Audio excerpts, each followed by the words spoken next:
आज के कार्यक्रम प्रतिभा सम्मान समारोह के साथ साथ विद्यालय की प्रबंध समिति के द्वारा इस कार्यक्रम को प्रकृति से जोड़कर एक अनुकरणीय पहल, एक सांसद के बीच में एक अच्छा उदाहरण समाज के बीच में रखने का प्रयास विद्यालय के द्वारा किया गया।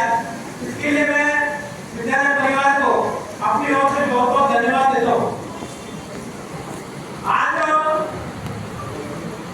जो बच्चों का प्रतिभा सम्मान समारोह में कार्यक्रम कर रहे हैं, आज का दिन 39 वर्ष शहरवाद के और 22 दिन का जीवन जीने वाले युवाओं के आदर्श स्वामी विवेकानंद की पुण्यतिथि का भी आज का अवसर है। तो युवाओं के आदर्श स्वामी विवेकानंद को नमन करते हुए मैं अपनी बात प्रारंभ करता हूँ।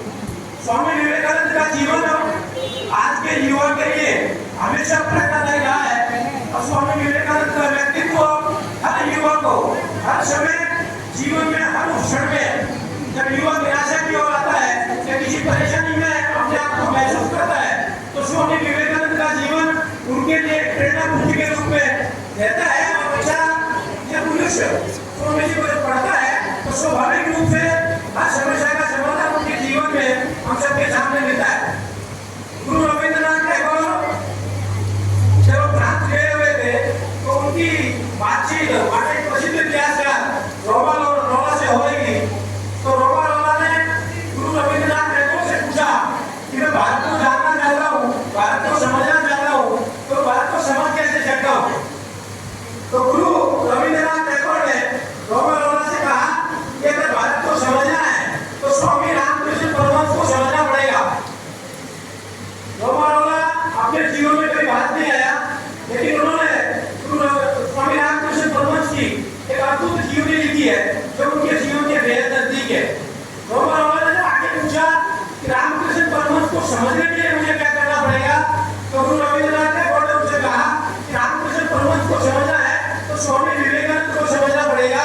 और जब स्वामी विवेकानंद को समझने का प्रयास रोमा ने किया तो जब बाद में लिखते हैं रामकृष्ण परमहंस की जीवनी तो वे लिखते हैं कि उन्होंने अपने जीवन में स्वामी विवेकानंद जैसा व्यक्तित्व नहीं देखा जिसके पूरे जीवन में सकारात्मकता का भाव लगा था।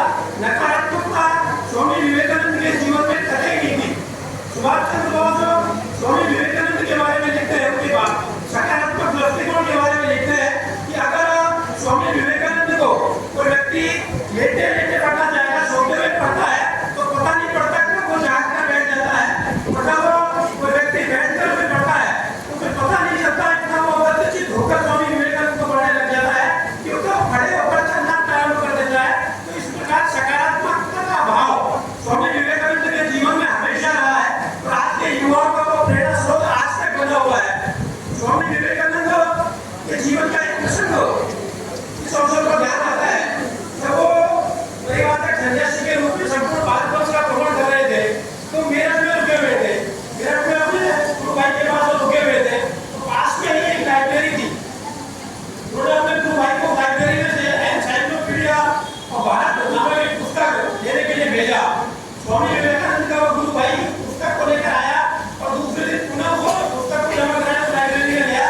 तो लाइब्रेरी का संचालक था मिस्टर फिलिप्स करके, तो फिलिप्स ने पहला जमा कर लिया, दूसरा को स्वामी विवेकानंद के गुरु भाई को दे दिया। तीसरे दिन फिर वो गुरु भाई गया और दूसरा ने जमा कर दिया। तीसरा ने जब लेकर आने लगा तो मिस्टर फिलिप्स ने उससे पूछा कि आप ये 1800 की जो पुस्तक है इसको लेकर जा रहे हो, एक ही दिन में वापस लेके जा रहे हो, तो क्या आप इस पुस्तक के केवल चित्र देख रहे हो या पुस्तक को पढ़ भी रहे हो। तो उन्होंने कहा कि ना तो मैं इस पुस्तक के चित्र देख रहा हूँ ना मैं इसे पढ़ रहा हूँ, इसे पढ़ने के लिए मेरा गुरु भाई नरेंद्र हमारे घर आया हुआ है, वो इस पुस्तक को पढ़ रहा है। तीसरे दिन तो गुरु भाई स्वामी विवेकानंद को लेकर उस लाइब्रेरी में पहुंचे और तीसरा जमा जाकर चौथा वापस जारी करवाया और नरेंद्र मिस्टर फिलिप्स के सामने जाकर बैठ गया। फिलिप्स ने